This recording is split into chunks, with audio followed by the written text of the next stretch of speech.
Welcome to this our latest Astley Media Project Positive Tea webcast. Today we're in conversation with Carlos Hidalgo, whose workaholism left him on the brink of losing his wife and his family. He's since regained control of his life, has a new sense of purpose, and is on a mission to help others do the same. Enjoy. Hi Carlos, how are you doing? I'm doing great. How are you, Mark? Yeah, good, thanks. Really good. A bit hot over here at the moment, unusually. That's what I've heard. We're having the exact opposite here in Colorado Springs. It's a nice, cool morning. Oh, really? What sort of temperatures? It's about 60 Fahrenheit, 62 Fahrenheit. But the clouds are moving out, so I'm sure it'll get warmer as the day goes on. Yeah. No, I think partner's just been out in the car and it was 33, which for the UK is, That's warm. is very hot, very hot. Yeah. Carlos, great of you to join us. Thanks a lot. Know a lot about you from your website and your writing and your TED talk. You're prolific in terms of spreading the word of Carlos and Suzanne. But for those who don't know you, just let's begin at the beginning. Tell us your story. Yeah. So I've been in the workplace for 25 years. I've had I'd say probably numerous careers, really. Most of it in marketing. I started working for a software company. Actually, before that, my very first job at a university was in a nonprofit. And that's really where I learned a lot about the tenets of marketing. And then I started to go to an agency side and then felt client side, worked for two multi-billion-dollar software companies. And as I talk about in my TED Talk, the second one, I was traveling like crazy. At that point, my four children were real young. And I got to the point where I was just missing their childhood. When you travel 250,000 miles a year, most of that international, and then when you are home, you're traveling domestically, you just can't be a dad, you can't be a husband. So I left that company and started an agency. And that lasted for a period of time. And then our agency started to get some recognition. And I fell back into the trap. This time, though, there was a little thing that got me, a small word, but a huge thing called ego. Because this was mine, because this was something I had built along with some others, I just couldn't get enough of it. So I started to travel. I basically neglected what I committed to first in terms of being a husband and being a dad. And I followed my ego and everything that came with that. And then at the end of 2015, 2016, I hit rock bottom. My wife and I were at the doorstep of the divorce. My kids didn't really know what was going on in their lives. They were now all teenagers. And I realized that I could continue down that path or I could recalibrate and get my life back. And that's what I did. I left the agency that I had co-founded in 2005 and didn't know what I was going to do. Didn't have some big cushion to fall back on, but I knew I had to change. So I made that change. I'm glad to say my wife is now my business partner. And in addition to doing some consulting, we do have our site, carlosandsuzanne.com. And really what we've done is taken all of our life experience, all that we have learned through those trials and said, you know what, there's a thing called life design. You can design your life to get the most out of every aspect. Doesn't mean life's never going to come with disruption or pain or hurt. We live in a broken world, but we can design our lives to live the life that we truly want to live. And you have this concept of work-life boundaries rather than work-life balance, which I find really interesting. Yeah, balance to me is tricky. If you've ever, I have really good balance on my left side. I have awful balance on my right side. I'm not sure what that says about me. But when we try to balance, there's really no way to calibrate. And if you look at the studies, up to 70% of professionals say we have no work-life balance. The reason I prefer boundaries is they're more permanent and they're harder to move. And I don't think your boundaries need to be grand, they just need to be established. And so it is something that we talk about. And actually, as we've continued to engage on that, I'm actually working on a new blog just talking about life boundaries. Because we're not one person when we go to work and another person when we go home, or at least we shouldn't be. And life includes work. So we should just set boundaries in our lives that are going to protect those things that we value the most. And that should be our work as well. Absolutely. Yeah. And yeah, when I started to think about it in those terms, it started to change my thinking, started to change my Oh, great. approach. So much so that I went onto your website and did your test to find out if I was a workaholic or not. How'd you do? Um, Terribly. I think that the worst score you can get is 61, and I think mine was 58. Oh, wow. Well, we should talk Right. about that offline sometime. I think we need to. I think we Yeah. need to. I read Stakeholders as well. There's been a US study of 3.1 million adults, and it found that workers are working longer since COVID, Yes. working longer days, had more meetings, more emails to answer. The average work day has increased by 48.5 minutes a day. Number of meetings increased by 13%. Does that mean there are going to be a lot more car losses out there now? Well, I think there are. And what's really interesting is when you talk about workaholism, anytime you see that ism, that is an indication of an addiction. Now, we don't like to talk about the word addiction in regards to this because that's kind of a dirty word. We associate that with alcoholism or drug addiction or gambling or overeating or sex addiction or whatever that is. But work is really different because working hard is noble. Nobody's ever said, "Oh my God, he's such a hard worker." I don't like that. We love that. But I think what the reason we are seeing a overemphasis on work is any addiction that you succumb to is used to mask something else. Worry, anxiety, anger, hurt, fill in the blank. We are in a very tense, anxious time across the world. So we're going to work more so we can block it out and not have to deal with that. That's my theory anyway, and something that I've seen because I've seen the same studies. And there was an article recently that said the average workday has increased by 3 hours a day. And I read one LinkedIn post where one gentleman said, I thought the hour I spent going to and coming from, so 2 hours I would spend with my family, I find myself working more. And he said, I need help. And so I do believe we're diving into our work so we don't have to deal with the stress of what's happening in our world today. Yeah, and I think there's a double whammy there, isn't it? In that a lot of people that time between work and getting home was a bit of decompression time. Yes. Bit of new time, bit of time to just process the day and all of that, and that's gone as well. Yeah, I agree. I agree 100%. And again, I do work hard. I love the work that I do, and I do a lot of different things. But I love what I do. But it is a discipline and a practice to say when it's done, because we are not machines. And even machines, if you've ever worked in a factory, they need time for maintenance and they need time to be offline so that they don't wear out faster. We are wearing ourselves out and killing ourselves, and it's not sustainable, and it's ultimately not productive. Yeah, that's a brilliant analogy. I love that. But in November 2014, you wrote a LinkedIn article with the headline, "It's okay not to have a work-life balance," which you allude to in your TED Talk. Yes. How different is the Carlos in 2020 to the Carlos back then? Worlds different. I define success differently. My whole life, view of life, philosophy of life has changed. It doesn't mean that I had somebody once telling me you're giving license for people to be lazy, and it kind of made me chuckle because I do work hard, and I know I'm a hard worker. That article was written for me to try to justify my behavior at the time, to try to justify the fact that I wasn't engaged with my children, that I wasn't engaged with my wife at any intimate, deep level, emotionally, spiritually, mentally, and that everything I was doing was, quote, for my family. The reality was everything I was doing was for me. And so I honestly, my wife and I talk about all the time that we are in the same marriage to two, but very different.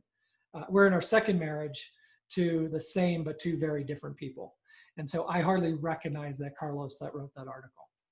Yeah, I can see that. And you say in your book, The Un-American Dream, which is available on Amazon, we need to shed the idea that in order to succeed in business, we have to burn the candles at both ends, run ourselves into the ground, always be connected, and leave only what is left for our relationships and health. that for me really captures the essence of your mission. 100%, 100%. And we've got people out there who are absolutely preaching this idea of the hustle. You know, you've got the Kevin O'Leary's of the world, the Grant Cardones, the Gary V's, and all very talented individuals in their own right. I'm not taking anything away from those individuals. But I saw a post from Damon John the other day of him fishing. And he said, my first day off since COVID. That's 6.5 months. Wow. And so people were, you know, oh, good luck. I hope you do this. And my response to him, and who knows if he ever read it, was, this is nothing to be proud of, and I hope you take more. Mm. And, you know, nobody can argue with the monetary success of Damon John, but I will start to say, okay, what is the success factor of you just personally? When's the last time you had a moment to just sit alone and think? When's the last time you really had time set aside without a device, without disruption, to just be with your loved ones and connect in that way? You know, to your point with this pandemic, we have that time. And it's not that we don't, it's that we're not making that time. And that's the difference. Yeah. And allowing those lines to be blurred even more to a certain extent, I think, some of us. Right, which gets us back to the boundaries, is when I can start to say, no, I'm not going to do this, or I'm going to put a stake in the ground and make sure that I'm not out with my wife and on my phone while, you know, we're waiting for dinner to arrive. You know, at that point, all you're communicating to that person is whatever I'm looking at on my device is more important than you. Mm. Yeah, absolutely. And I think we often miss that, you know, particularly when, you know, children are around and you lock to your phone and the kids are saying, Daddy, can I show you this? And just a minute, Daddy's got to do that. Yeah. I think, you know, it's a modern peril. It really is. Yep. Can agree more. But to change your life in the way that you have takes hard work, Carlos, doesn't it? It doesn't just happen. You've almost got to plan it as if you're planning a new business or a new venture. 100%. And that's kind of where we get to this idea of life design. Is I didn't wake up one morning and say, I'm leaving the agency that I co-founded, and all of a sudden everything, you know, I didn't start living the life I'm living today. I started to get rid of some things. I started to add some things. I started to be accountable to some people to say, this is where I want to go. Will you help me in that process? The first one was my wife. I had to make some apologies, which I talked about in my TED Talk. Mm-hmm. I had to apologize to my wife and my children. And I did put another LinkedIn post that said I was wrong, which referenced the one in 2014. So I had to really start to plan out, like you said, a business of saying, what do I really want? What drives me? What makes me come alive? And then how can I achieve that? Now, I'll tell you, I love the life I'm living right now, but my wife and I are continually in this process of life design. So we just dropped our youngest child off at uni last week. So now we're empty nesters. What do we want that life to look like? This was a conversation we started 18 months to 2 years ago about what do we want for that next phase of life? What do we want to do from travel? What do we want to do for business? Are the things that she wants to pursue that I want to pursue? How do we align those and agree on those and then prioritize those to make sure those things can happen? So that life design is a continual process, and we continue to move forward with that and with that. But yes, you're right. It doesn't happen overnight. I didn't get myself into that situation in an instant. I'm not going to get out of it in an instant.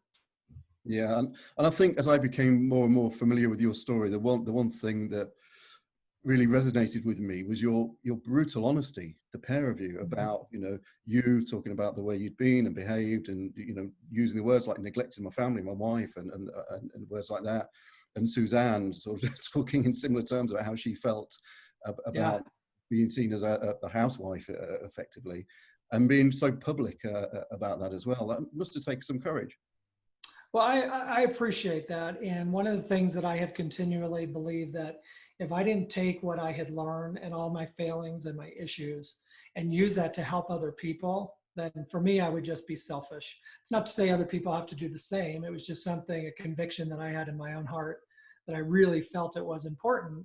And I'm thankful that a lot of people said, hey, I kind of see parts of myself in that story and I want to change. And I'm not happy with how I'm living. I'm not happy with the approach that I'm taking. And so for me, I'm glad we did that. And I continue to be as open and honest as I can to say, hey, you know what? I've been there. I've done that. And if it's working for you, and if that's what you and your partner have agreed to, go in peace. I'm not here to try to change your mind. But I do encounter most who say, I think there's a better way to live. And that to me starts with a deep soul searching to say, where am I today? What do I need to change? And what do I need to release?